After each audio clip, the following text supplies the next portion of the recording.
fiz uma ação no Ratinho uma vez que a gente vendeu 7.000 conjuntos estofados numa venda. Eu aprendi muito cedo com meu avô que assim, o segredo do sucesso é você fazer as pessoas ao seu redor terem sucesso. Você passou aqui agora, tem MBA que não entrega. Passou aqui em 3 minutos, conheço MBAs que não entregam a praticidade que você entregou aqui de processo de construção de marca.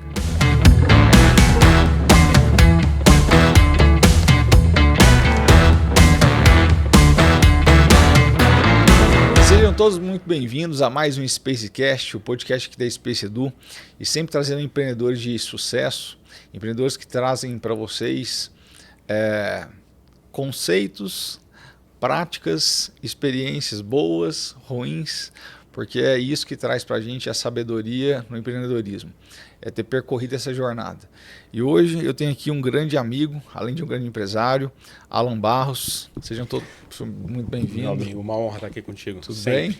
Tudo ótimo. Muito bom. Ó, o Alan, vou deixar ele se apresentar, porque eu não gosto dessas formalidades, não. Fala aí, quem é o Alan Barros? Na sua visão, quero entender. Sou um vendedor.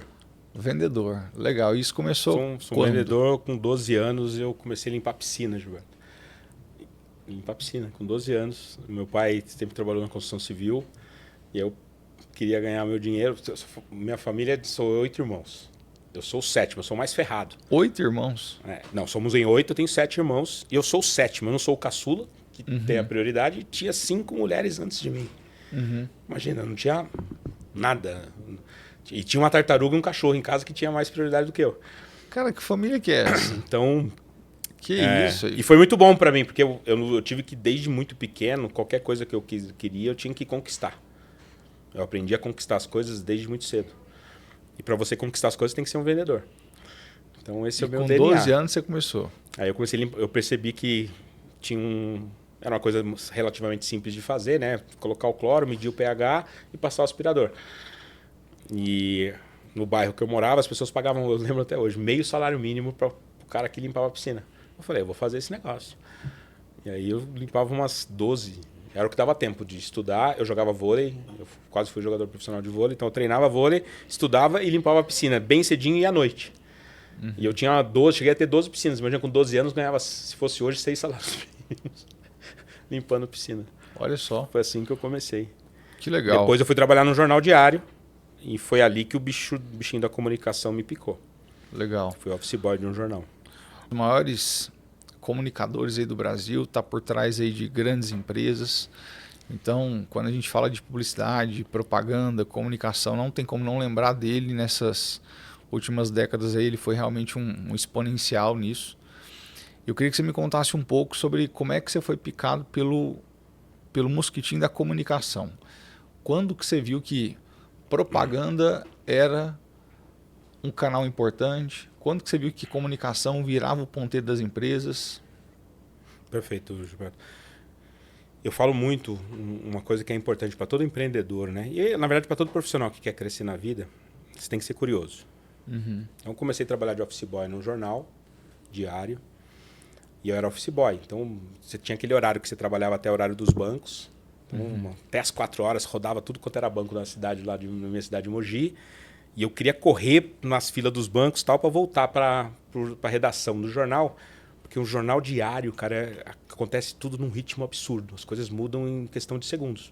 E eu ficava ali entre a redação e o departamento de arte, vendo as coisas acontecer e me prontificando a ajudar em tudo. E eu comecei a me identificar muito com a área do pessoal que a gente chama de editoração, que faziam as artes. E ali, cara, eu me apaixonei. E eu tenho esse viés tecnológico desde sempre.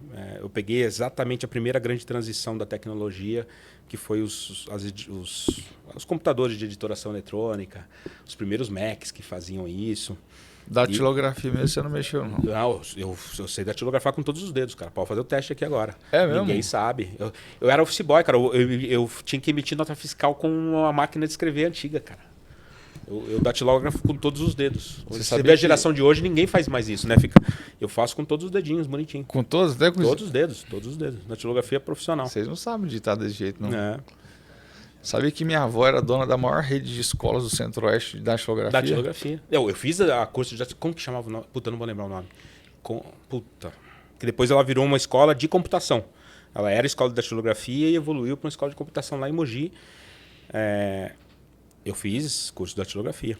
E aí você era apaixonado por editoração? Aí eu fui um dos primeiros profissionais do Brasil, Gilberto, a fazer efetivamente o curso profissional de editoração eletrônica via Quark Express, via PageMaker e CorelDRAW.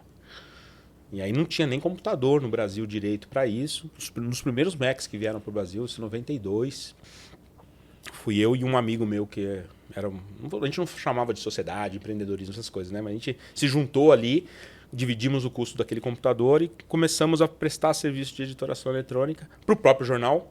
A gente pediu demissão do jornal e pedimos... O próprio jornal virou cliente nosso. A gente fazia uma revista semanal que levava lá 10 dias para preparar. A gente começou a fazer em 2 dias. Com editor fazendo via... Você tinha quantos anos aí? Digital. Eu tinha 16 para 17. Legal. Estava me formando ainda e estava estudando. Eu sempre fiz muita coisa ao mesmo tempo. E aí, o que aconteceu? Esse meu amigo, Edson, ele enveredou para... que a gente chama, né, editar grandes livros. Ele foi para essa área e eu comecei, foi o acaso, tá? Me empurrou pro varejo porque eu saquei que tinha uma grana circulando que eu podia pegar aqueles tabloides, sabe, os tabloides de supermercado, de varejo. Se eu fizesse aqueles tabloides no formato de editoração eletrônica e não na manual que era feito na época, eu ia ser muito mais competitivo e muito mais rápido. Cara, eu ganhei quase todos os clientes de varejo de São Paulo. E foi aí que eu entrei. Então, o bicho da comunicação foi lá no jornal e o bicho do varejo foi fazendo os tabloides nesse negócio. Eu chamo de brincadeira porque eu não tinha nenhuma noção de gestão, de absolutamente nada. A gente chegou a ter umas 20 e poucas pessoas trabalhando pra gente nesse negócio. Obviamente, deu coisa que deu certo, deu coisa que não. E um dia, meu sonho era trabalhar numa grande agência. E já vocês vão perceber como é que o tabloide se conecta com a IA. É isso. Lá na frente. E você percebe que com a Acelera aí. É a mesma pessoa, é o mesmo cérebro, é o mesmo viés, é o mesmo objetivo, querendo alcançar a mesma coisa, só que sempre utilizando os recursos da época. É isso. E eu recebi o convite dessa agência, era meu sonho experimentar trabalhar numa agência. E eu comecei a passar nos meus clientes, eu ia ter que abdicar. Porque o Edson que trabalhava comigo, ele não queria fazer tabloide. Ele falou, Alan, eu quero fazer revista. Não quero fazer, não vou ficar com seus clientes. Então, se você vai embora, ok, continuamos amigos e somos até hoje. Mas eu não quero ser seus clientes. Então, você tem que ir lá e entregar e falar para eles que você não vai mais fazer o negócio. E eu comecei a avisar todos os clientes. E um desses clientes me fez uma proposta. Entendi, mas então antes de você ir para esse negócio, eu te pago uma grana para você montar a sua estrutura e treinar meus funcionários a fazer o que você faz para mim, que era a Marabras. Marabras, na época, tinha 2, 3 lojas na Vila Nova Cachoeirinha, em São Paulo. E eu aceitei o convite para ficar ali 1 mês e meio montando a estrutura para ele, comprar os computadores, instalar o software e treinar a equipe dele. Deixa eu te fazer uma pergunta. E nunca mais sair, cara. Você é o tipo de cara que diz sim para as coisas e fala assim, eu não sei como é que eu vou fazer não. Toda hora. Toda hora. Você fala se bate assim, no meu coração, Giba. Aceito, aí depois eu vou ver como é que eu vou resolver. Se faz sentido. Hoje a gente chama de... Eu não sabia o que é propósito, vou ser muito sincero contigo. Hoje eu entendo. Então, muitas das decisões da minha vida que eu falei sim, porque eu sentia que batia internamente no meu propósito. Então, se faz sentido pro meu propósito, cara, eu compro qualquer briga. Se não faz, legal, eu não olho. Porque hoje, quando faz, cara, eu compro a briga. Quanto mais experiente a gente vai ficando na vida, eu ia falar mais velho, mas não é uma boa palavra, mais velho. Mas quanto mais só nasceu antes. Experiente a gente vai ficando, mais a gente vai exercitando a musculatura do não. É isso. Eu acho que o empreendedor ele tem que ter uma coisa chamada de visão. Então, visão é assim, quando eu tinha 13 anos de idade, eu tinha uma visão que com 33 eu ia montar minha primeira escola. E visão, para mim, é um destino que tudo que aparece no meio do caminho, você tem que fazer uma interpretação se aquilo é uma distração ou uma oportunidade. Perfeito. Então, o que é distração? É tudo aquilo que te afasta da sua visão. O que é oportunidade? É tudo aquilo que te aproxima da sua visão. E eu soube muito bem relacionar essas duas coisas. E eu vejo que tem empresário que não sabe. Primeiro, ele não tem uma visão de onde ele quer chegar. E segundo, tudo que é oportunismo para ele, aparentemente é uma oportunidade. E acabei com essa visão tão forte, eu montei minha primeira escola com 23 anos, 10 anos antes. Perfeito. Então, você possivelmente já tinha uma visão Tinha. lá na frente também. Não tinha esse fundamento que você tem. Então, foi muita coisa. Acho que foi um coeficiente ali entre sorte e coração mesmo. Sim. Acho que que você fala de distração, eu não tinha isso como conceito. Mas acho que intuitivamente meu coração me ajudou a tomar as decisões certas. Sim. E essa intuição, ela está muito relacionada a um sentido do propósito mesmo. Sim. Que é um lado, não vou dizer de espiritualidade, mas de um subconsciente, sabe? Propósito eu chamo de zona de genialidade. Zona de genialidade é um lugar de potência que você tem.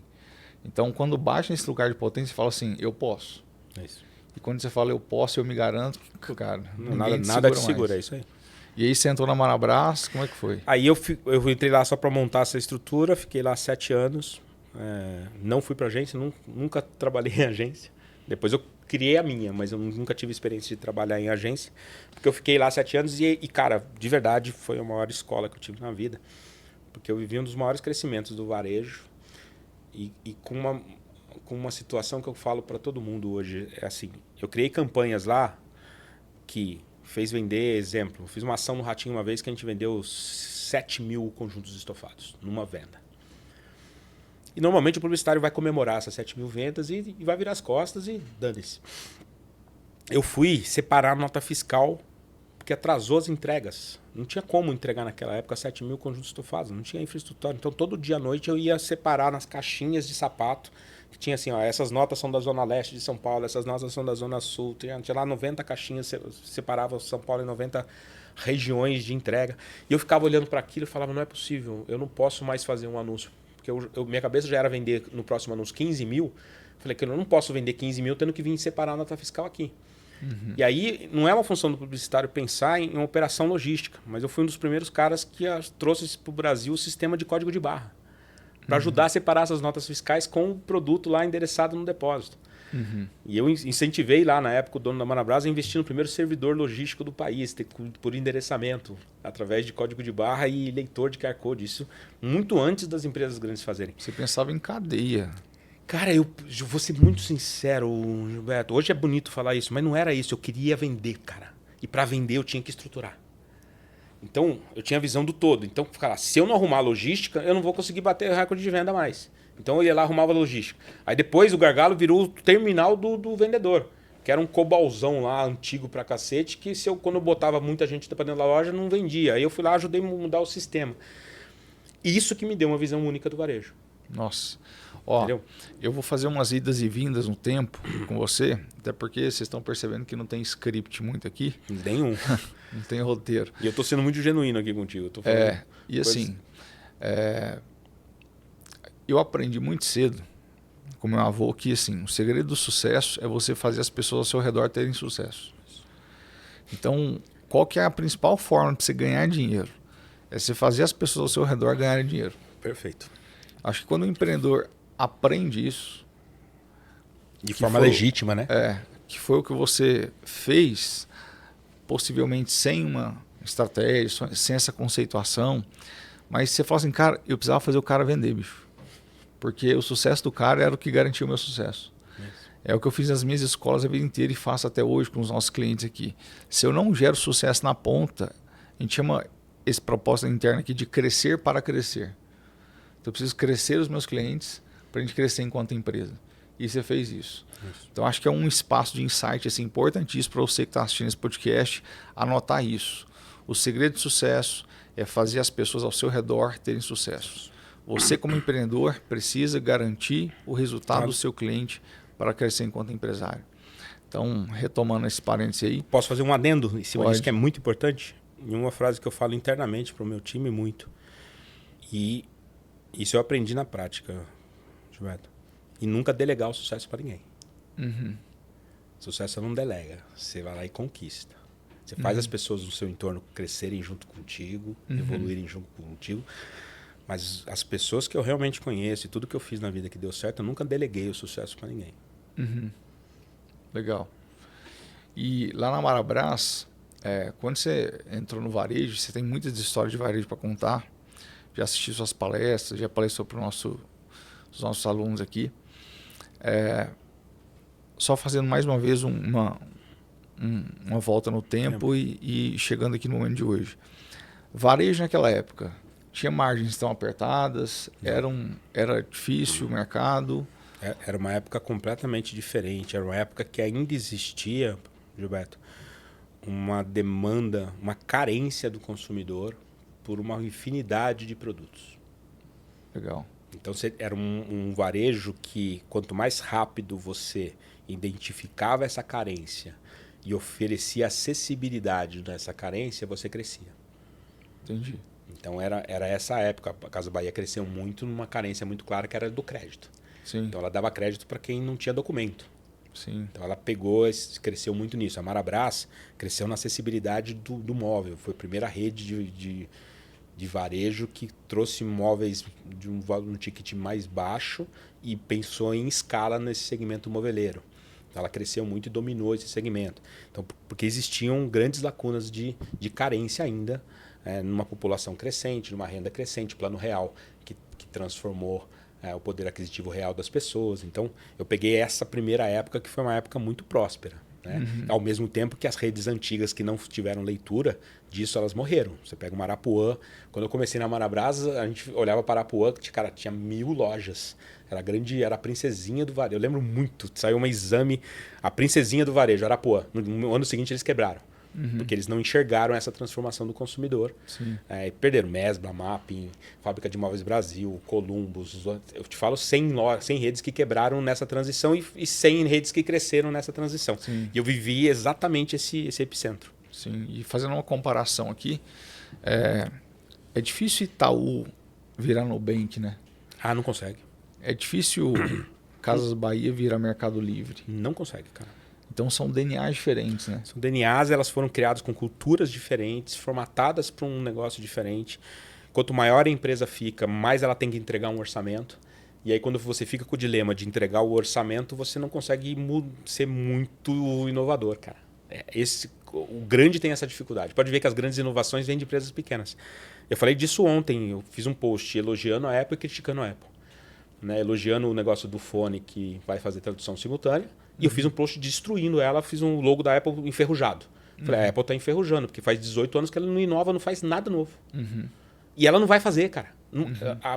A grande inovação no setor de telefonia não vai vir da Apple, porque ela tem que entregar um orçamento de 300, 400 bilhões de dólares. Qual é uma empresa que tem essa pressão vai conseguir inovar? Vamos falar esse negócio de entregar o orçamento. Quando você fala de entregar o orçamento, você está falando de quê? Vamos explicar para o pessoal de casa que está assistindo lá. Cara, o empresário, ele amanhece todo dia, né? São N fatores, mas eu acho que os mais difíceis ele tem a certeza do custo da empresa dele e não tem certeza da receita. Só para fazer um parênteses, ontem a gente levantou uma bola no nosso Stories. Todo dia no Stories a gente levanta uma polêmicazinha saudável. Então ontem foi meta. Empresas precisam ter meta. Até que ponto meta é uma pressão para o time? Até quando atrapalha a sanidade mental da galera? E aí eu fui claro assim, na explicação para eles que a gente como empresário, a gente tem que vender no mês, a gente tem que cobrir nossos custos fixos, a gente tem que pagar imposto, a gente tem que pensar numa margem de lucro, a gente tem que pensar numa provisão, que é um caixazinho que tem que ficar ali para eventuais problemas que possam acontecer futuramente. Então a gente não coloca uma meta simplesmente pensando em ficar rico. Não, de jeito nenhum. Né? A gente coloca metas pensando nessa saúde financeira da empresa. Mas continua o que você estava falando sobre entregar o orçamento aí. Então, para mim, que acrescenta isso que você está falando, Gilberto, que nós empresários, que às vezes somos muito criticados, a gente amanhece o dia 1º de todo mês sabendo exatamente, eu sei, minhas empresas todas, a bandeirada dela é 5 milhões de reais. Se o mundo travar e eu não faturar nada, eu tenho 5 milhões de reais de custo. E tudo que eu tenho previsto no meu orçamento de receita é variável, meu amigo. Pode ou não acontecer. Eu tenho que ir lá e arrancar todo mês. Então, as pessoas não conseguem entender isso, né? Essa dificuldade. E aí, o empresário que fica preso nessa, que é um jogo dificílimo, né? De todo mês ter que gerar a receita para pagar o custo dele operacional, gerar algum lucro, gerar uma provisão, gerar uma capacidade de investimento em novos negócios, na minha visão, ele fica preso nisso. Por exemplo, o Acelera aí não teria nascido se eu não tivesse conseguido separar as coisas. Que eu vivia um pouco nessa situação na Pulse, que é a minha agência, que ficava ali naquela coisa do orçamento. E chegou um dia eu falei, cara, eu não vou mais viver só disso. Se eu virar um entregador de orçamento aqui, eu prefiro fazer outra coisa. Eu vou entregar, mas eu quero ter um espaço na minha agenda para inovar. E quando eu consegui tomar essa decisão, e eu venho ciclicamente criando projetos inovadores, porque eu separei uma parte do meu tempo só para isso. Sim. Não deixei de entregar o orçamento do lado de cá. Isso é incrível. Isso é incrível. Vamos falar sobre isso aí. Hoje, a Space Edu aqui, que é onde a gente está, é meu hub de inovação. Aqui eu faço coisa nova o tempo inteiro. Esses meninos ficam loucos comigo. Louco. Porque a gente tem reunião de planning na segunda, né? Daí na terça-feira eu invento outra coisa. Eles querem me matar. O Gabriel, olha pra cara dele. O Gabriel quer me matar. Não é só no tênis, então. Eles querem me matar. Mas assim, por que a gente tem essa flexibilidade de inovar, de ter a escutativa e tal? Porque eu tenho outras empresas que me garantem, sabe, o lucro todo mês, um dinheiro todo mês. Tem indústria farmacêutica, tem escola e tal. Então, a gente criar uma BU na empresa, ou a gente criar uma outra empresa, que a gente tem essa liberdade de inovar, de pensar em coisa nova, de não estar preso no orçamento, cara, isso aí parece que é o segredo da liberdade, né? E você cria o ambiente para poder fazer isso, né? Você não pode ser irresponsável, né? Eu já vi muito empresário quebrar porque não criou um ambiente para inovar, ficava nessa neura e nem entregava o orçamento e nem inovava. Sim. Eu acho que em momentos diferentes, em tamanhos diferentes, eu criei um ecossistema que me permitiu ter essa flexibilidade de inovação. O que na sua cabeça é inovação? Inovação é você fazer algo que o teu mercado não enxergou antes do tempo. Legal. Isso é inovar. Né? Legal. Eu tenho um conceito de inovação que é a seguinte. Inovação, a própria palavra você for pegar do português, né? Fazer algo novo. E esse algo novo, o pessoal entende muito como marketing de diferenciação, a inovação. Não é. Que é fazer algo diferente, né? Não. Então, diferencial competitivo é diferente de vantagem competitiva. Total. Então, esse conceito ele é ipsis literis para quem estuda marketing sabe disso. Então, criar algo diferente, mas que o seu cliente não enxerga valor naquilo, você só vai ser desigual, você só vai ser diferente. Você não vai ganhar mais dinheiro com isso. Já uma vantagem competitiva é você analisar stakeholders, forças de Michael Porter, analisar mercado, entender muito a cabeça do seu cliente, ter o customer centricity, entender assim, o meu cliente enxerga muito valor nisso aqui que eu vou criar. Daí você cria algo novo que seu cliente enxerga grande valor naquilo. Isso é uma vantagem competitiva. Então você está inovando, criando algo que seu cliente vê valor. Perfeito. Então a gente faz muito isso aqui na empresa. Vamos criar um negócio? Vamos. Daí a gente testa pequenininho, ali um design sprint e tal, e a gente vê que a galera paga muito por isso. Falou assim, achamos uma avenida. Vamos investir nesse produto. E isso é inovar, é criar algo que traga dinheiro para a empresa. Que a gente fica só pensando assim, Kodak, Blockbuster, Netflix, não sei o quê.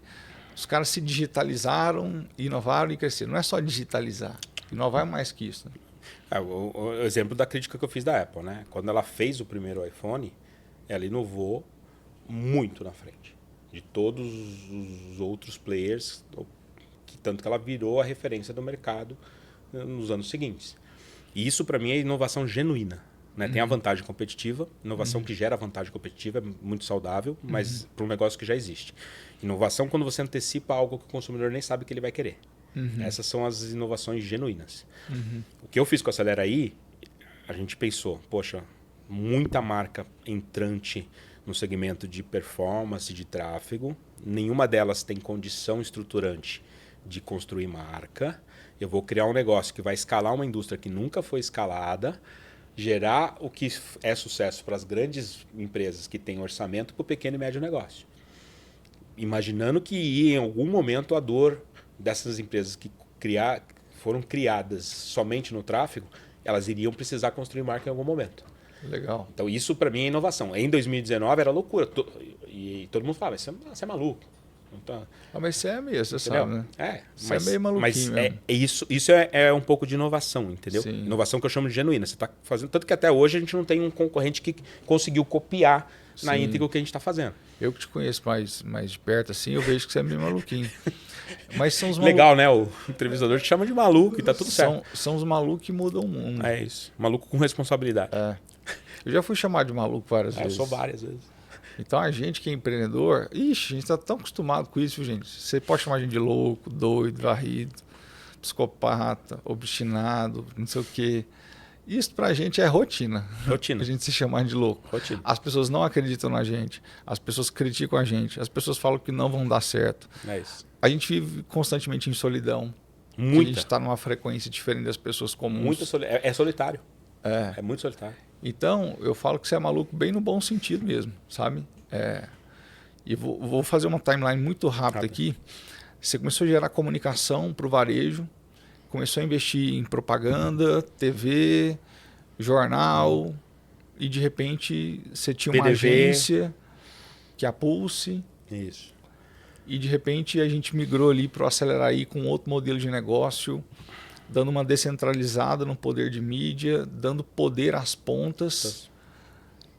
Faz para mim esse timeline explicando para essa galera essa jornada sua aí. Eu tive o privilégio, que eu falo, né, de vivenciar construção de 2 grandes crescimentos exponenciais, que foi na Marabras e depois na Casas Bahia, que foi o ápice. Né? Eu entrei lá, ela faturava 1,5 bi, eu saí de lá com 15 bi de faturamento. A empresa multiplicou por 10 vezes em 6 anos. Ambos os movimentos, eu tive a chance de não ficar só na cadeira do marketing. Então, fiquei na cadeira do comercial, da logística, da tecnologia. Então, que geralmente quem tem a chance de vivenciar toda essa visão são só os donos das empresas. Mas como que você fazia isso? Me explica. Cara, eu enfiava a cara. Mas você ia lá eu e dava entendia. pitaco no negócio? Dava pitaco, não, ia lá e resolvia. Eu sou um resolvedor, cara. Eu sou o cara que resolve. Então, e os donos, quando gostam, você é dono de negócio, quando você encontra um colaborador seu que resolve, você não chama ele para tudo? Ixi, Eu vira chamo. sócio. Então, é isso.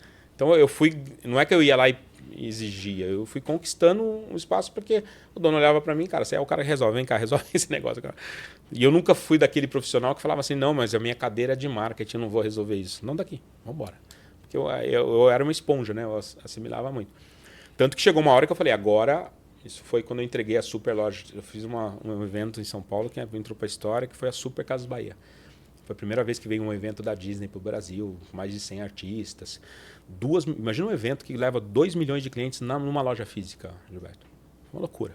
Uma loja no AMB. Mas também o que você fez, né? Cara, uma loja de experiência quando ninguém falava de experiência.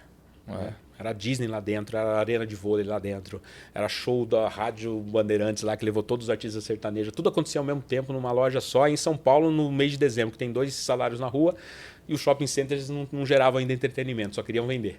E eu fiz uma loja de entretenimento que as pessoas compravam. Então esse foi o conceito. Quanto case lá do Quer Pagar Quanto? Então, foi um pouquinho antes disso. Né? O Quer Pagar Quanto nasceu de um trabalho muito forte de planejamento estratégico, que eu acho que eu fui no varejo, um dos primeiros profissionais que valorizou isso de fato. Onde a gente chegou um momento da construção da marca Casa Bahia que a gente entendeu, ó, eu sou a mãe do crédito. A gente pesquisava, as pessoas entendiam. A Casa Bahia é o quê? A mãe do crédito. Esse território já era meu. Eu não precisava comunicar mais nada, porque isso estava uma bandeira fincada na cabeça das pessoas que eu era a mãe do crédito. Mas eu não era reconhecida como a marca mais competitiva de preço.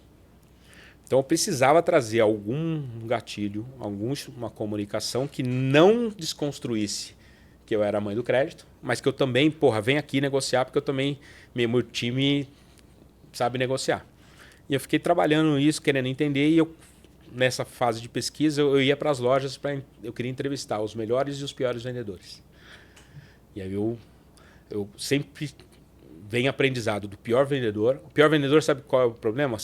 Ou ele tem um problema emocional, ou ele é um cara que não sabe se virar na burocracia da empresa. Ele para no processo burocrático da empresa. O bom vendedor é o cara que tem jogo de cintura, ele dá a volta no processo burocrático da empresa. Então, o bom vendedor vai te mostrar como que dá a volta. E, infelizmente, o vendedor ruim te mostra onde trava. Infelizmente, a mediana fica presa no problema. Então, o vendedor ruim te ensina o que você tem que melhorar no seu processo. Hoje o nome bonito disso é Growth. Todo mundo... Eu ia falar isso agora. Como é que a gente treina as SDRs? O nome bonito hoje é Growth. Se eu olhar para o processo. Eu olhava isso, tinha esse conceito lá em 2000. Então eu sempre olhava no vendedor ruim, o que eu precisava melhorar de processo para fazer o vendedor mediano virar bom. E queria aprender com os bons o jogo de cintura para melhorar o processo. Então eu fazia esse jogo. E um bom vendedor tinha uma coisa que era mágica. Ele atendia muitos clientes ao mesmo tempo. E quando ele estava perdendo o cliente... Cara, ele usava um call to action, que a gente chama hoje de bonito pra caramba, um gatilho mental, os nomes bonitos de hoje. Ele falava, sentava assim, Gilberto, eu tô vendo que você tá sem paciência, mas eu vou te falar um motivo para você sentar de novo na cadeira e me esperar. O Gilberto parava para ele assim, eu sou o melhor vendedor na loja nos últimos 3 meses, eu tenho uma cesta de desconto que só eu posso dar, que eu não estou usando nessa última semana, não precisei usar. E eu vou dar toda a minha cesta de desconto para você se você esperar um pouquinho mais para mim terminar o outro atendimento. Enquanto você me espera, vai pensando quanto que você quer pagar nessa televisão. Então ele dava um gatilho de, poxa, esse cara tá com o poder de ter o desconto. Porque se ele não ancora no poder do desconto, a conversa fica fraca. Aí você olhava para o cara e falava assim, esse cara tem o poder de dar o desconto, ele está falando para mim falar quanto que eu quero pagar na televisão. Você estava querendo ir embora, você sentava na cadeira de novo. E esperava ele. E eu vi ele fazer isso, cara, umas 10 vezes. Aí você cria um playbook. Aí eu fiz um playbook bonito dessa porra. E tive a coragem de enfrentar o meu jurídico de transformar isso numa campanha publicitária, que é uma das campanhas até hoje, né? Tem mais de 20 anos que ela foi pro ar, as pessoas lembram até hoje. Sim. Mas eu chamo disso, e isso virou uma metodologia que depois eu repliquei essa mesma metodologia, Gilberto, em centenas de campanhas, que é o passo 1 de um dos frameworks do meu livro, que é a escuta ativa. Você não vai criar nada se você não tiver uma escuta ativa. É a mãe da inovação. A mãe da inovação é a escuta ativa. Então, a minha criatividade foi transformar a minha escuta ativa em algo que pudesse ser replicado na TV, no rádio, no PDV, em um manual de treinamento do vendedor. E todo esse conjunto gerou resultado. Legal. Não adianta você ter escuta ativa e não conseguir transformar isso numa estratégia de comunicação. Legal. Então, mas é transformador. Outro dia, cara, eu fui numa feira livre e o cara falando, Dona Maria, vem cá, fala quanto quer pagar na melancia aqui. Imagina, virou cultural. Sim, e se for um marco. E hoje a gente vê empresas também, Alan, que elas dependem muito de geração de leads, geração de oportunidades. E com a digitalização, com o Meta, com o Google, a gente tem hoje uma facilidade de gerar tráfego e entregar uma comunicação na cara de muitas pessoas. Antigamente eu tinha que ter ali uma publicidade na TV, mas hoje eu consigo fazer um tráfego geolocalizado, segmentado e entregar aquela comunicação para aquele público específico. Só que isso aí já tem também 10 anos, não é uma coisa tão nova, né? O tráfego quase pago. 15. E tem muita gente que depende hoje ainda só de lead, só desse canal, só do tráfego pago.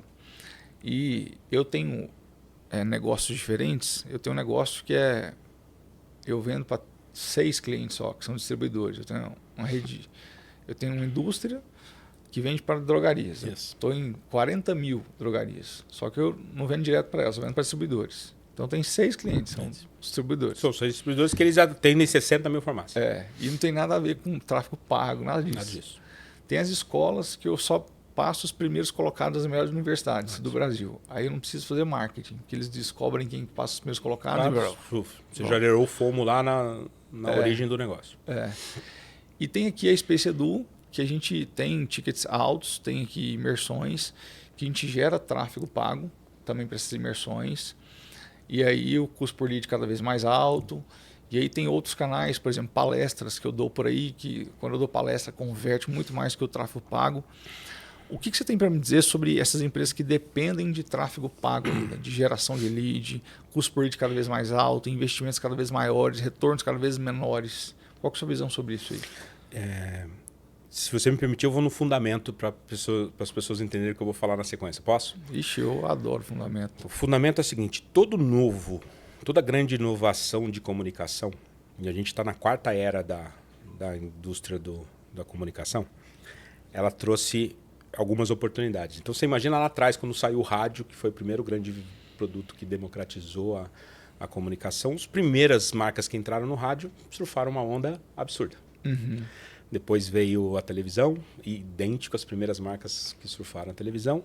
O tráfego a mesma coisa. As primeiras marcas que entenderam o jogo do tráfego surfaram uma onda absurda.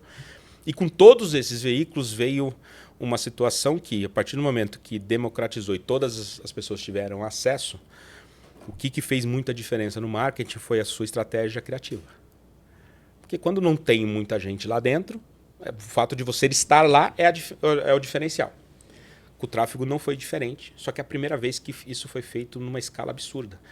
Vou te dar um número. Na televisão, tinham 40 mil empresas brasileiras que investiam regularmente na televisão.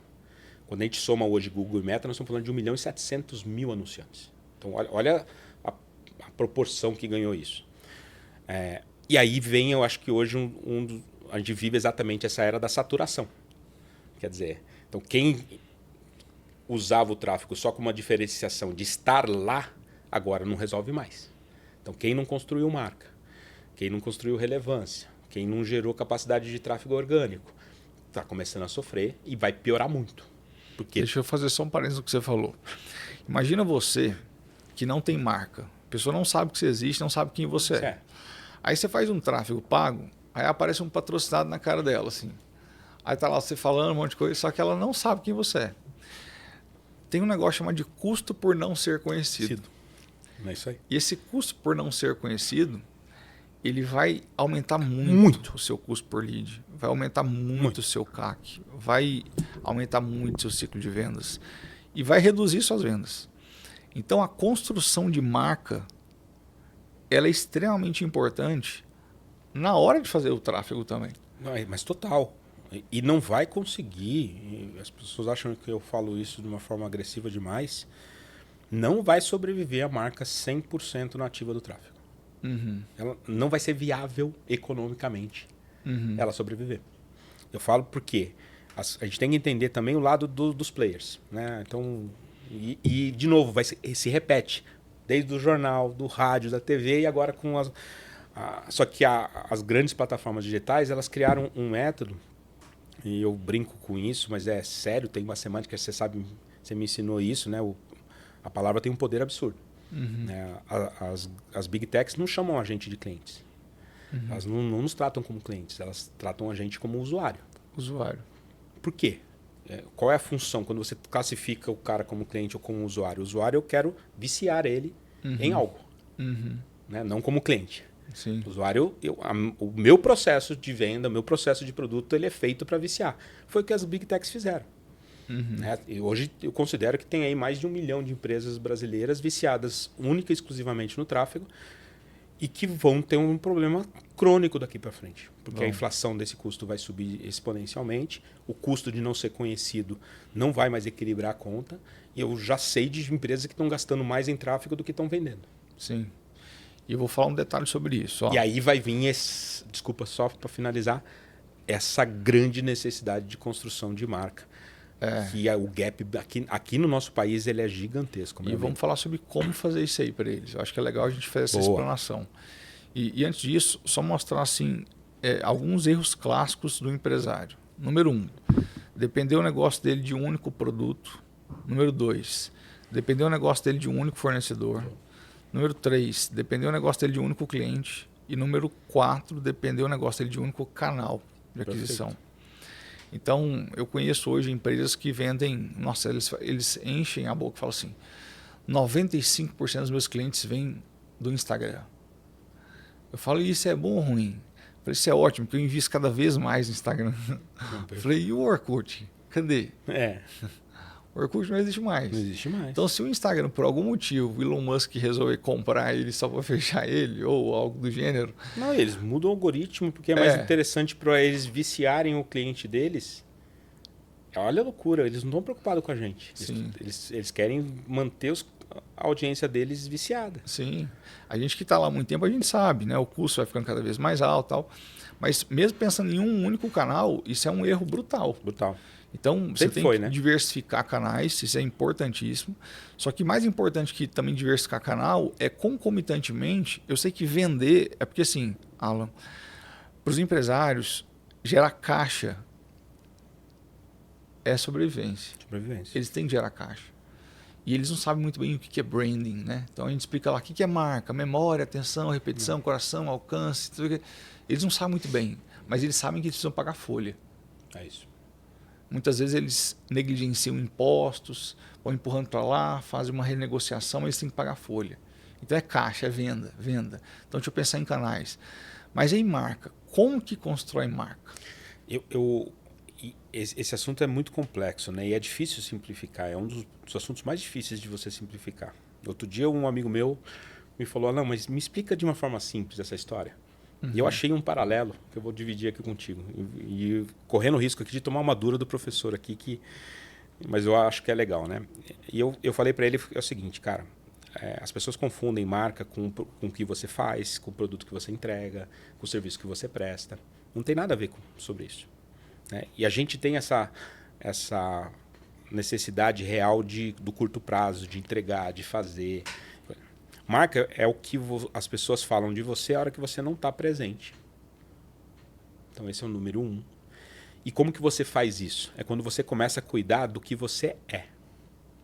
Então aí eu fiz a tradução, simplifiquei para ele. É sobre a gente. Então, por exemplo, a minha marca pessoal, eu só vou construir ela quando eu dedicar um tempo para mim aprender coisas novas, estudar filosofia, estudar, ter capacidade de ler muito mais, cuidar da forma como eu me visto, cuidar da forma como eu me cuido. Isso é marca. Na empresa é a mesma coisa. O que a tua marca faz para explicar para as pessoas o que ela é, não o que ela faz. E isso muda o jogo quando você entende. Porque o que você faz é o teu delivery, é a tua obrigação, é onde você vai colocar algum diferencial competitivo, é onde vai fazer com que o consumidor busque por você e você vai estar lá no tráfego, sim. Não estou falando para as pessoas não estarem, mas você vai ser encontrado. Agora as pessoas têm que entender o que você é e elas têm que lembrar de você por isso. Legal. E é difícil fazer essa porra, cara. Sim. Não é simples. Sim. Ainda mais quando você ainda não tem uma estrutura grande, você não tem um orçamento maior. Às vezes, eu entendo, tem muito empresário que fala para mim, Alan, entendi o que você falou, cara, mas eu preciso entregar o orçamento. Então, se eu tirar R$1 do investimento do tráfego, eu não entrego o orçamento. Então, não é um jogo simples, não dá para simplificar isso. Mas você tem que começar a construir de alguma forma o que você é, o que a tua empresa é. E o que as pessoas lembram dela. Quando você constrói isso, cara, esquece. Legal. As grandes marcas da nossa atualidade, que tem um valor absurdo, que às vezes tem marcas, a marca vale mais do que a empresa, marca mais do que ela entrega, elas conseguiram construir esses territórios de uma forma muito forte na cabeça das pessoas. Muito mais do que o produto que ela vende. Sim. Então, essa é a tradução para mim do que é marca. Sim. Tem algumas pessoas que eu gosto de fazer um tipo eu gosto de me colocar em situação de pressão, sabe? Eu funciono muito bem com pressão. Você sabe, eu no palco, como é que eu funciono. Eu adoro pressão. E aí, eu já fiz uma roda uma vez de empresários aqui na empresa e eu fiquei sentado no centro. Já viu Roda Viva, aquele programa? Sim. Daí, um dos empresários, que você conhece, inclusive, o cara fatura muito, falou assim, Gilberto, explica pra gente o que é construção de marca de forma não filosófica. Porque todo mundo, quando vai falar de marca, fala branding e fala aquele monte de coisa e parece que você fala, não fala nada. Eu falei, tá, vamos lá. Primeira coisa, 3 conceitos. Ser, parecer e aparecer. Ser é a qualidade do produto. É quem você é. Porque é o seguinte, não existe uma construção de uma marca forte com produto ruim. Não, de jeito nenhum. Que a marca ela é construída junto com o cliente usando o produto e falando bem do produto. Porque não adianta você pagar milhões para falar de Friboi e não sei o que, e o produto for ruim. Claro. Então, primeiro é o ser, que é o produto. Depois o parecer. O que é o parecer? O parecer, a gente entra em identidade visual. Então, você vai pensar na sua logo, na sua cor, na sua tipografia. A gente constrói um brand book. A gente vai pensar nos conteúdos que você gera em canais diferentes, porque o conteúdo define a audiência. Então, o conteúdo está definindo ali o seu posicionamento, isso é o parecer também. E vem o aparecer. O aparecer são em quais canais que eu estou aparecendo. Você não vê Rolex aparecendo em Campeonato Brasileiro. Não, nunca. Então, ela não vai patrocinar o Campeonato Brasileiro porque não é o público dela. Mas ela está lá no final do US Open. Exato. Ela vai patrocinar o tênis. Então, primeiro um jogo de ser, parecer e aparecer. Segundo, uma questão de marca, né? Você já viu escrevendo no quadro marca. Marca é o quê? Eu vou chegar no supermercado, qual detergente que eu vou comprar? Qual é o primeiro que vem na sua cabeça? Qual que é a marca de café que eu vou comprar? Então, marca é aquilo que te marca. É aquilo que entra no seu hipocampo, na sua memória e não sai mais. Então, primeiro, o M de marca é memória. Então, uma marca que não está construindo memória não está construindo marca. Não está construindo. Segundo, não tem como eu gerar memória sem antes te chamar a atenção. Porque para eu entrar na sua memória, antes você tem que saber que eu existo. Exemplo, eu estou andando num shopping, estou andando num corredor e eu vejo para o lado uma vitrine. Aí eu vou e olho de novo. Nossa, então me chamou a atenção. Então, se me chamou a atenção, eu posso entrar naquela loja, eu posso comprar ali uma roupa. Segundo, repetição. Concordo. Sem consistência. Não tem como a gente criar marca só com um contato. Então, hoje em dia na internet a gente chama isso muito de tempo de tela, né? Que é o TT ali. Então, quanto você tem de tempo de tela com o seu cliente é o quanto ele vai gerar de familiaridade com você, conexão com você e probabilidade de compra de você, né? Quarto, coração. O que é o coração? A gente que ensina os alunos a passar no vestibular, a gente tem duas formas de ensinar ele alguma coisa. A primeira é a repetição.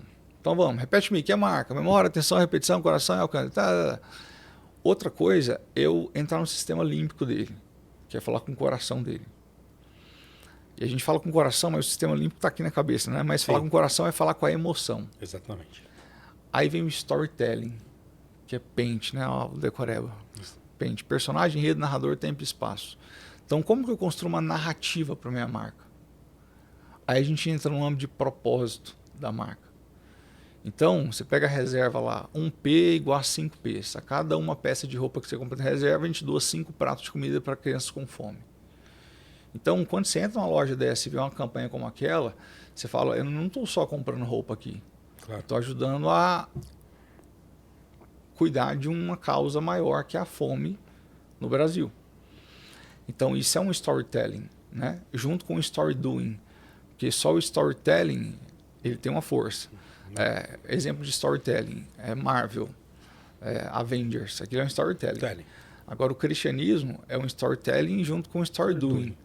Então quando você tem o story doing junto com o storytelling é muito mais forte. A marca fica mais forte. E por último, o A de alcance. Daí você fecha aí a questão da marca. Né? Porque você nunca vai ter uma marca forte quando só o seu bairro conhecer. Então memória, atenção, repetição, coração e alcance. Aí eu fui criando essas coisinhas para achar formas de explicar para a galera que não é uma coisa tão filosófica assim. Eu acho que não. E eles falam assim, cara, faz sentido. E assim... Isso é muito... Você doa muito, né, professor? Vou agora chamar de professor, porque o que você passou aqui agora tem MBA que não entrega.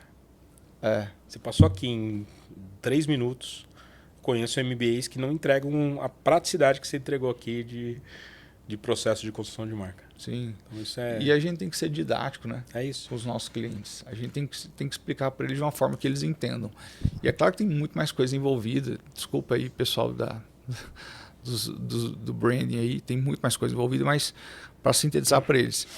Daí vem uma questão de, legal, quando eu vejo aquela marca ali, a Ótica Veja Mais, lá de Jabuticabal, que é um alunos meus aqui de mentoria, eu falei assim, vamos contratar o Acelera aí, porque a gente vai contratar a Adriana Galisteu, a gente vai fazer umas campanhas com ela, e isso, a notoriedade, a autoridade da marca, ela vai assim, ó, pum, vai explodir. O A da atenção vai acontecer. Aí eu queria entrar aí, porque assim, deu muito certo o que a gente fez lá, e eu indico a Acelera aí há muitos anos, você sabe disso. Antes da gente se conhecer. Antes da gente se conhecer, por quê? Porque a gente indica aquilo que é bom para os nossos clientes, né?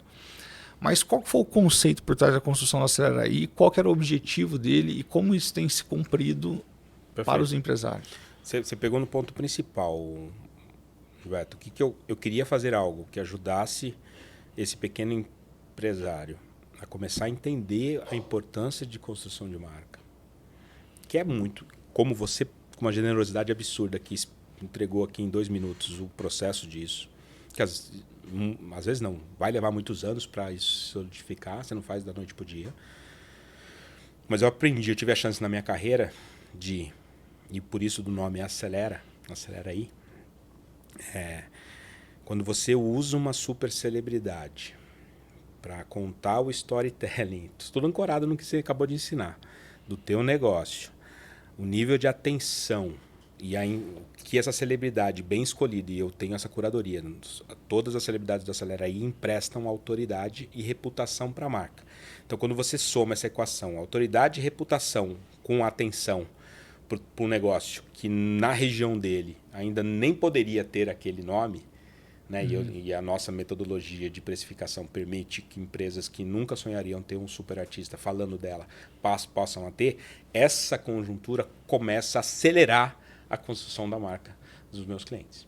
Então essa foi a tese. Eu falei, eu não quero criar um produto que vai resolver toda a construção, porque é muito mais complexo, mas eu quero criar um produto que nunca ninguém fez, que torne acessível uma fórmula de sucesso que grandes empresas...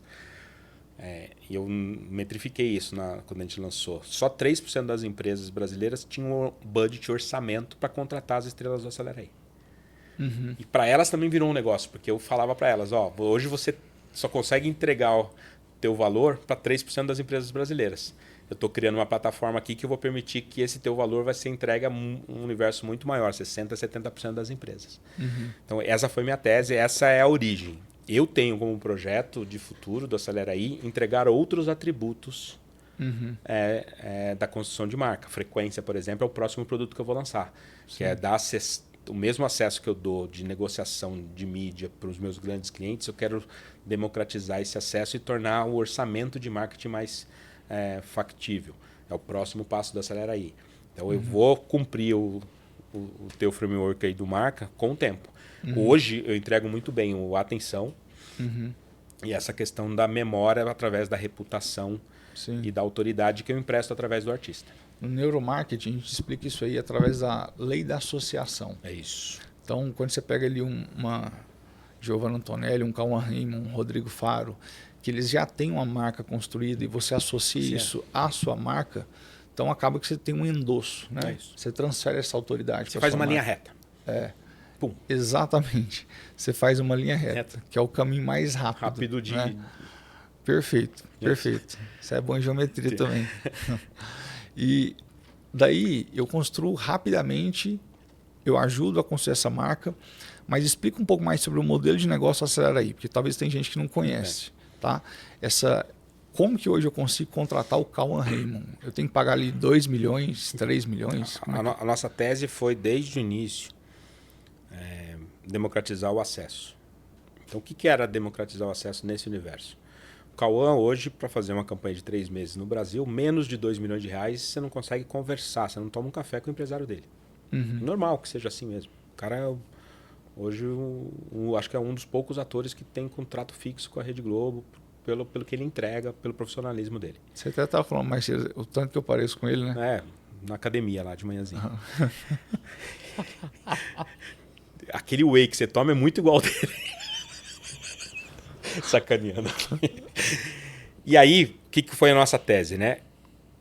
Ele só faz campanhas para 3% das empresas brasileiras, porque ele só vendia até o Acelera.ai existir, por isso que eu falo que é uma inovação real. Ele só vendia para empresas nacionais que tinham condição de pagar esse valor do cachê dele para visibilidade no Brasil inteiro. E ok, tinha o mercado dele, ele fazia lá 5, 6 campanhas nacionais simultaneamente. Para segmentos muito premium, para segmentos que têm esse budget. Qual foi a minha tese para o artista primeiro? Porque o Acelera só existe porque primeiro eu convenci o artista. Falei, Cauã, você tem um potencial de transformar a história de muito mais marcas. É um desperdício a construção do teu posicionamento, do seu lado artístico, ficar restrito a 5, 6 empresas.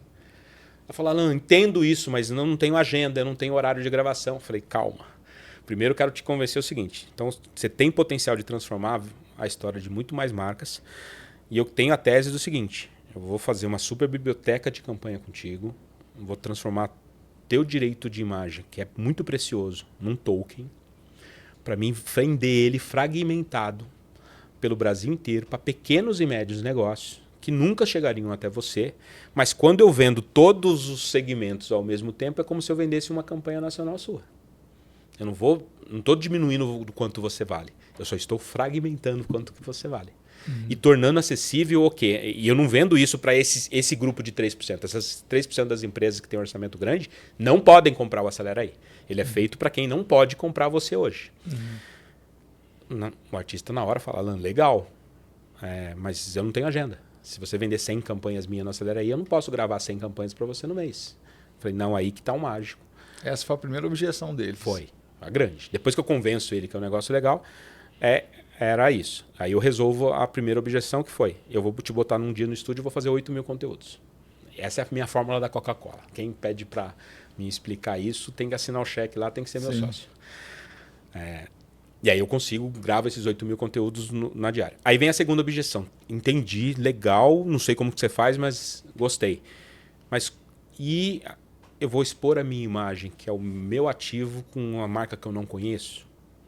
E aí vem um segundo lado tecnológico nosso, que é um filtro de aplicação muito grande, que a gente verifica histórico financeiro, jurídico, social. Social que eu falo é redes sociais. Se a marca tem muito mais menções negativas do que positivas nas redes sociais, por dinheiro nenhum a gente vende. E tem muita gente que reclama do Acelera e fala assim, a gente não consegui retorno de vocês, mas a pessoa não abriu o e-mail lá que a gente deu o feedback falando assim, na aplicação você não foi aprovado. Sim, é igual a pessoa que pede crédito no banco, né? Não foi aprovado, cara. E assim, é indelicado. É uma metodologia nossa, é um score que a gente cria. Às vezes, quando o banco te fala que você não foi aprovado, ele não vai te explicar o porquê, mas você sabe o porquê. Né? Então, é isso. E hoje, para você ter ideia, a gente gera 22 mil leads mês de empresas interessadas no Acelera Aí e passa nesse filtro nosso 5, 6 mil. Então, é um filtro bem qualitativo, tanto que a gente está batendo agora quase 15 mil empresas já experimentaram um projeto, compram a gente com frequência e nunca deu nenhum problema de exposição de risco para nenhum dos nossos artistas. Legal. Então, essa é a essência do projeto. Então eu torno acessível para o artista transformar a história de muitas marcas, que para a história dele como artista é importante. Viabiliza uma receita que ele não chegava nunca com um dia de trabalho. Então, para o artista como negócio é incrível. Para o pequeno empresário, ele tem acesso a acelerar o começo da construção da marca dele. Às vezes as pessoas confundem o Acelera Aí com uma ferramenta de performance, de tráfego. Não é isso. Eu estou te ajudando no topo de funil, te trago uma reputação absurda aqui. Né? Se você não tiver um meio e o fundo de funil bem trabalhado, e esse tem que ser seu, não adianta se eu posso colocar o Tom Cruise aqui em cima que não vai fazer o negócio funcionar. Agora, se você tem um bom produto e sabe converter ele, eu vou colocar mais gente aqui nesse topo de funil e vou melhor do que isso, né? Que é um dos indicadores mais importantes que eu falo quando eu faço alguma mentoria. Um empresário que não está preocupado com o tráfego orgânico do negócio dele está, desculpa a palavra, ferrado. Legal. Vocês querem aprender como usar o Acelera Aí de verdade? Vocês vão fazer uma imersão chamada de escala de negócio. É isso. Eu explico como usa o Acelera Aí melhor do que eu, tá? Melhor do que eu. Ele é um vendedor melhor do que eu. Então, a metodologia certinha do funil, de como fazer, isso aí é genial. Por isso que quando eu conheci esse modelo de negócio, falei, cara, esse cara é muito inteligente. Como é que ele pensou nisso? E vou fazer um negócio ao vivo aqui com você, posso? Pode. Então, nem sei quanto que é a tua imersão, não sei. Não sei mesmo, genuíno, não sei. Mas quem fizer as imersões, vou fazer ativação aqui agora. Quem se cadastrar na tua próxima ganha do valor que ele pagar para você, da tua imersão, 10% de cashback do teu valor como desconto no Acelera Aí, para experimentar o Acelera Aí. Então pronto. A tua imersão já ficou 10% mais barata agora. Criei um link aqui embaixo, viu, Nilson? O pessoal aí... Criei agora, que é ao vivo. YouTube. Hein? E assim, eu tô falando é isso que é porque... empresário. 1 mais 1 virar 3, né? Sim. E eu estou falando com total confiança do mundo. Eu sei que o negócio funciona porque eu já usei e uso com os nossos empresários aqui. E se funciona, a gente tem que falar mesmo. Deixa eu te falar uma coisa. IA, um outro assunto importante. Importantíssimo. Você falou assim, tem a fórmula da Coca-Cola aí, que eu não vou revelar, né? Mas eu já fui até o seu escritório. Você viu lá, né? Eu já vi alguns painéis, algumas coisas. E você é um cara muito estudioso, cara. Muito estudioso. Por isso que a gente dá certo, tem conexão e tal, porque a gente gosta de estudar muito. Eu gosto. Então você está sempre à frente, sempre estudando, sempre se capacitando. E você dominou a inteligência artificial de uma forma e conseguiu mais que isso. Porque eu falo o seguinte, Existe o sistema de refrigeração, que é a geladeira. E existe a Coca-Cola. Você já viu esse paralelo? Não. É assim, o que seria da Coca-Cola se não fosse a geladeira? Se não fosse a geladeira. Então eu só consegui escalar o Red Bull e a Coca-Cola como os produtos mais vendidos do mundo porque eu tenho um sistema de refrigeração. Então eu gosto de tomar Coca-Cola geladinho, um Red Bull geladinho. Sim. Então a IA, ela é o sistema de refrigeração. Perfeito. Daí pessoas agora começaram a criar as Coca-Colas, os Red Bulls. Os Red Bulls. Que é como um produto que eu posso utilizar aqui, utilizando uma IA embarcada. Perfeito. Para conseguir gerar escala, criar um produto novo, vender isso aí. E eu vi que você fez muito isso. Muito. Explica mais essa relação sua com a IA e como é que a IA disruptou seu modelo de negócio e qual dica que você tem para os empresários para eles também trilharem um caminho parecido com o seu. A IA, ela tá... Eu tenho uma facilidade de falar disso porque eu acreditei nela bem antes de todo mundo. Desde 2019. O Acelera.ai seria inviável. Essa lógica nossa de fazer 8.000 conteúdos num dia seria inviável no modelo tradicional. Então, quando eu tive a ideia de fazer a biblioteca como se fosse um Netflix para o artista, eu nem sabia como que eu ia fazer. É aquela nossa história, né? Primeiro a gente vende, depois... Aí eu fui estudar qual era a forma de eu tornar isso viável. E aí eu bati de frente com a IA e aí mergulhei de cabeça nessa história.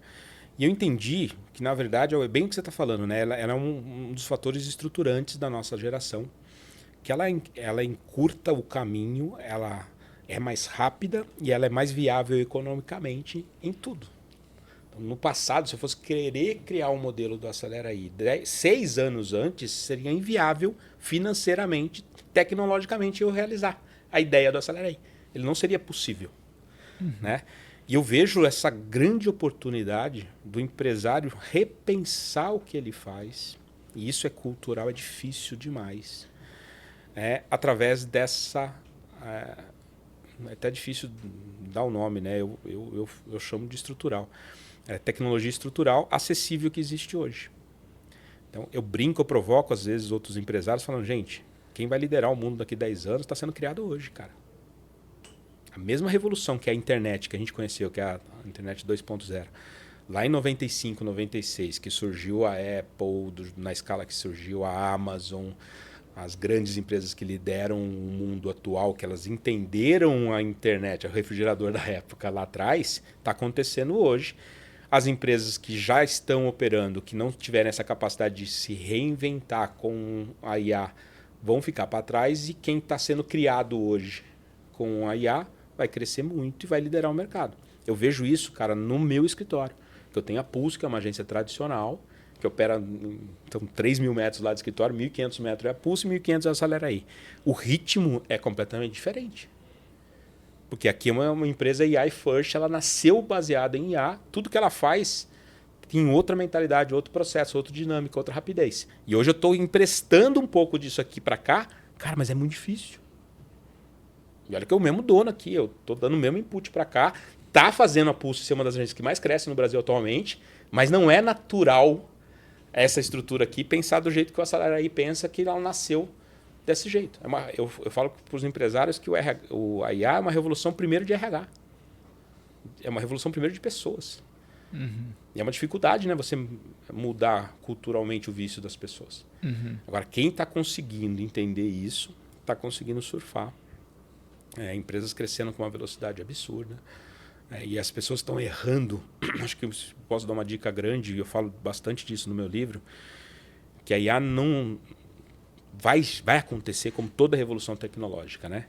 Eu brinco que lá atrás, se o Henry Ford escutasse as pessoas não pediam um carro, elas pediam um cavalo mais rápido. Sim. Né? E ele teve a genialidade de falar, não é um cavalo mais rápido, eu tenho que fazer um outro negócio.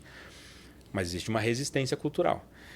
Hoje todo mundo pode criar o carro e não um cavalo mais rápido. E as pessoas estão se confundindo com isso, achando que a IA é para ter menos pessoas, é para economizar custo, não sei o quê. É justamente o contrário, cara. Ela tem a capacidade de amplificar o que você já faz bem feito, o que o seu time já tem de repertório, de uma maneira única. E eu tenho focado muito nisso. Né? Acho que os meus negócios que estão dando certo é que eu não estou querendo substituir ninguém. Eu estou falando, gente, a gente pode amplificar de uma maneira que a gente nem imagina ainda o quanto, o que a gente já sabe fazer bem. Sim. Volume, oportunidade, produtividade, performance, tudo. Tudo. Coisas que a gente ainda não aprendeu.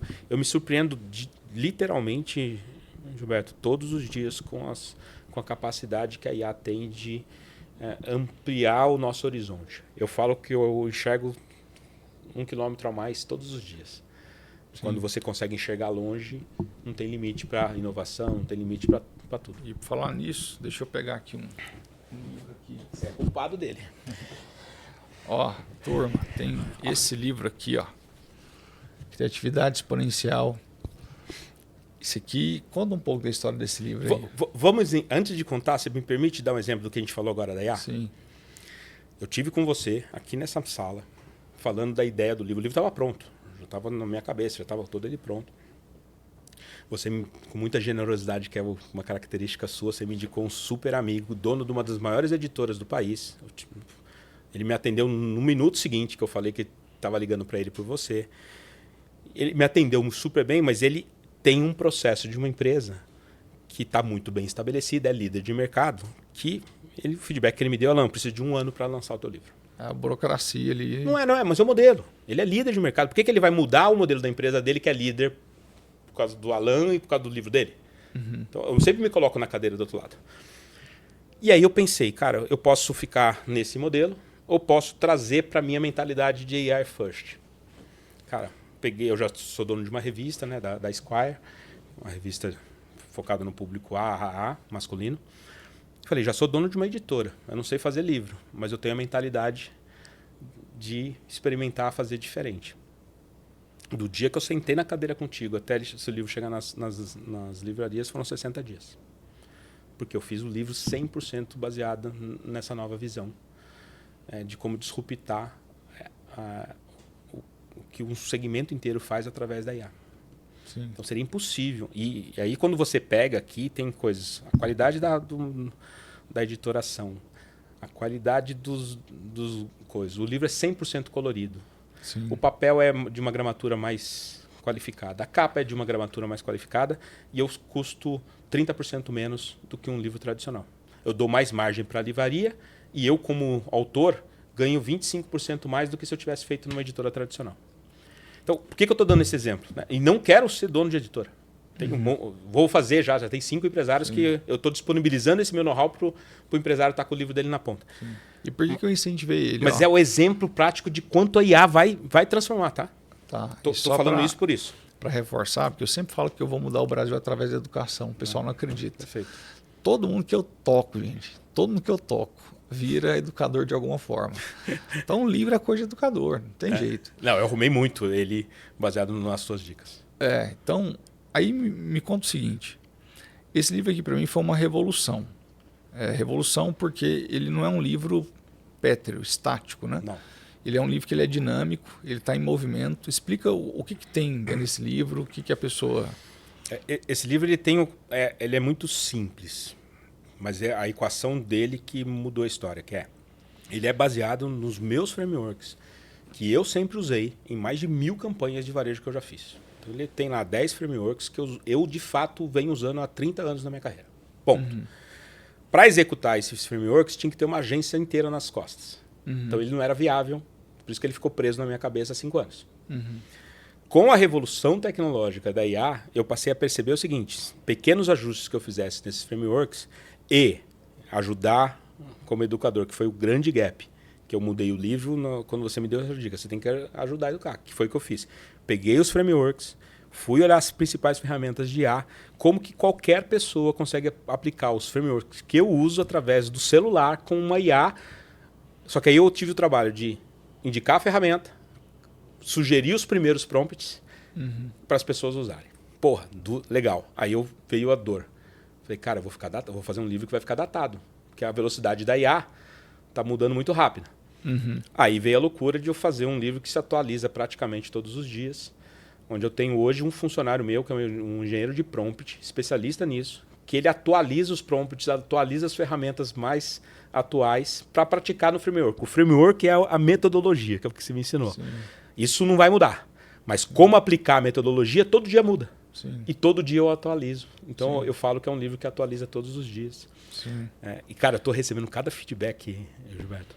O cara que tá... Ontem mesmo, tem aqui no meu celular, depois eu te mostro. Um professor de academia que pegou o livro e falou, ó, nunca fui de marketing, nunca fiz nada. Alan, tô aplicando os frameworks exatamente como está no livro. Eu nunca consegui gerar mais do que 10, 15 alunos. Ele é personal, então não é ele tem uma academia, é ele que gera. Nunca, foi sempre no boca a boca, nunca consegui gerar mais do que 2, 3 alunos novos por mês. Esse mês, aplicando o teu framework, eu gerei 15 alunos. Sim. Um personal trainer. Sim. Então, assim, ele ficou bem didático, esse é o meu orgulho com ele. Depois... Concorrente meu me traduziu ele, falou, Alan, você é maluco, cara. Você entregou tudo que você faz, todos os seus segredos. Já te falaram que você é maluco também? Não sou só eu, não. Mas o concorrente falar isso é complicado, né? O concorrente falou exatamente isso. Falou, cara, você entregou seus segredos ali, cara. E o que você vai ganhar com isso? A visão do meu concorrente. Eu falei, cara, tem hora que a gente tem que devolver. Não, quem pensa assim é a mentalidade, né, de escassez. A abundância, ela... Você já leu um livro que chama Abundância? Já. Então você entende. Ó, depois que pegar o livro, depois vocês vão na página 134. Tem que ler o livro certinho, tá? Pra você entender tudo. Mas vai na página 134 e aí eu comparo muito esse livro, sabe o quê? A importância dos fenícios na história, né?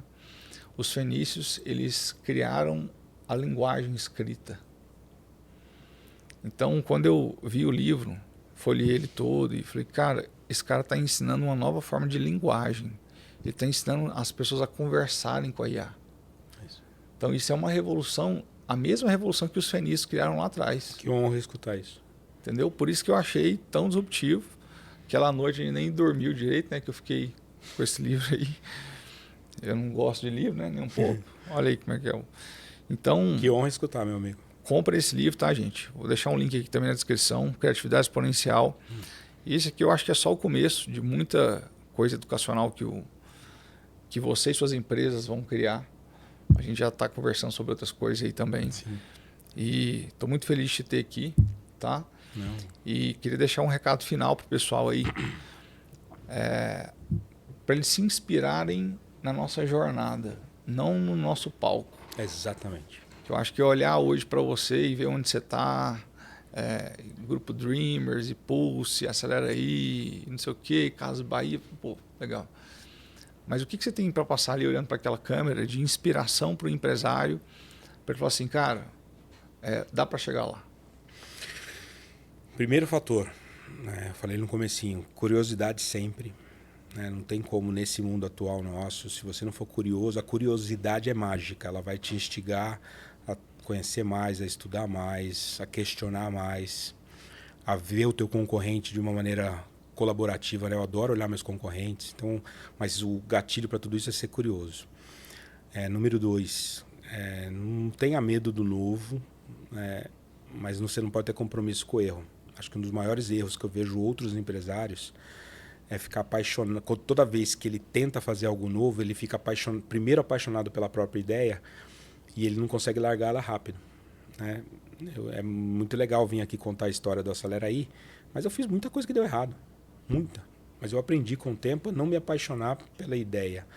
Tentar fazer diferente, não deu certo, para e vamos para a próxima. Essa capacidade de ir para a próxima que vai te ajudar a ser muito diferente. E 3, que é uma coisa que está na minha cabeça aqui de uma forma muito forte desde que eu te conheci, desde que eu comecei a dar aula lá no G4. Compartilhe o que você sabe, cara. Não tem uma explicação científica, não sei explicar o que é, mas quanto mais hoje eu compartilho o que eu sei fazer bem, parece que mais volta. É um negócio surreal. O quanto que você compartilhar o que você faz. Eu estou até começando a elaborar isso. Estou chamando de edu-marketing. Acho que vai ser uma disciplina do futuro. As empresas que entenderem que elas também constroem marketing através da educação do que ela sabe fazer muito bem. Então, deixo essas 3. Legal. Eu estou explicando isso também. Aqui. Sabe que eu peguei com você isso aí? Edu-marketing. Edu-marketing. Que é o que a gente faz aqui o tempo inteiro. O tempo inteiro. A gente dá aula no Zoom, dá aula não sei o quê. A gente dá aula para conseguir vender alguma coisa. A gente ensina para... Só que a tua cabeça não nasceu para isso. Um empresário tradicional que faz um hot dog. Uhum. Tem um lanchonete de hot dog no bairro. Ele acha que ele não pode fazer isso. Ele pode, cara. Legal. Ele pode. Ele pode ensinar como que ele compra a salsicha mais barato, o que ele faz para ter a melhor margem com a melhor qualidade. E ensinar não significa que você vai perder o teu diferencial. É óbvio que a fórmula da Coca-Cola você guarda. Mas 90% do que você faz, você pode ensinar. E eu não sei, alguma coisa no universo, cara, que quando você começa a fazer isso, tudo volta. Legal. E uma coisa importante, ó, pra gente finalizar aqui. Eu quero dar um presente no final para sua audiência. Tá. Pode dar esse presente Presente agora, mesmo. já. Quero fazer o seguinte, ó. Todo podcast que eu estou fazendo está sendo muito legal. E são as pessoas que mais me dão feedback construtivo do livro. Então, se você está aqui até o final do episódio, você engajou com o que eu e o professor aqui dividimos contigo, manda uma DM lá no meu perfil do Instagram, Alan__Barros, só com a palavra Gilberto. Vai estar lá todo o processinho arrumadinho. As 15 primeiras pessoas que mandarem, eu vou fazer questão de mandar entregar na sua casa com uma dedicatória especial o meu livro, com um contraponto. Depois você me dá o feedback do que você achou. Então, os 15 primeiras pessoas eu vou dar o livro. As pessoas vão receber em casa. Show. Fiz isso já em vários e eu estou tendo cada feedback tá me explodindo a cabeça. Show. E minha dica final para a galera que está assistindo a gente é o seguinte. Quando você olha para esse livro, você vê realmente uma generosidade imensa de alguém que está compartilhando uma metodologia. Tá? O empresário, e a gente passou por isso, e não tem como a gente falar mal disso, porque a gente fez isso. A gente quer crescer muito na força, na coragem, na raça. Nossa. E isso te leva até um determinado ponto. E quando você bate nesse platô, você fala assim, cara, como é que eu saio daqui? Porque a minha mitocôndria gera a mesma quantidade de ATPs, não vai mudar. Minha respiração celular é a mesma, as 24 horas não vão aumentar. Tá. O que eu faço além disso? É o momento onde surgem os métodos. Onde você vai aprender o que é um ciclo PDCA, o que são forças de Marco Porter, como montar um planejamento estratégico, o que é fazer uma análise SWOT, o que é montar a ferramenta XYZ. Quando você pega um livro desse aqui, cheio de negocinho para lá, tudo escritinho, 1, 2, 3, os passos. A gente chama de framework, mas é o jeitinho, é a forma, é o passo a passo de fazer. Com o prompt pronto. Com tudo pronto. Então, hoje em dia, você tem livros que te contam historinhas, e essa inspiração ela é importante porque ela reforça mais sua força, sua coragem, sua raça. Só que a inspiração te leva até determinado ponto. Chega um ponto que a força, a coragem e a raça não são mais um diferencial, porque todo mundo é forte, corajoso e raçudo. O que vai te levar para o próximo nível é o conhecimento estratégico e estruturado. Então, o método ele é capaz de te levar a lugares que só a força não te leva. Então, Perfeito. que fique essa dica. Método cura medo. Método gera resultado. Sabedoria é a chave do cadeado para a liberdade financeira que você sempre sonhou. Perfeito. Então, invistam em sabedoria acima de qualquer coisa. Os bens materiais são só uma consequência disso aí. Perfeito. E já queria despedir de vocês que estão assistindo a gente. Alan, brigadão pela presença. Você, meu amigo. Viu? Incrível, o papo sempre eu volto para casa melhor. Muito bom. E eu vou Obrigado colocar pela tua generosidade. esse recorte aí que você falou do livro, vou colocar no começo do podcast já, viu? Meu Deus do céu. Só o pessoal te mandar bastante DM aí, porque eu quero que esse livro tenha impacto na vida de muita gente, porque aquilo que é bom tem que ser visto, lembrado, repetido, comunicado com frequência. Só para depois você brincar com seu amigo lá, estamos na 3ª edição já, tá? Tá. Não fala isso, rapaz. Fala para ele. Pode falar para ele. Agora ele vai ficar doido. Tá na 3ª edição já. Vai ficar doido. Então é isso aí, turma. Você que não é inscrito no canal, se inscreve aqui para receber sempre novidades aqui do nosso canal. E próxima quarta-feira, um novo episódio do Space Cash para vocês aqui, às 10 horas da manhã. Tá bom? Valeu, Beijo pessoal. lá, um grande abraço e até a próxima.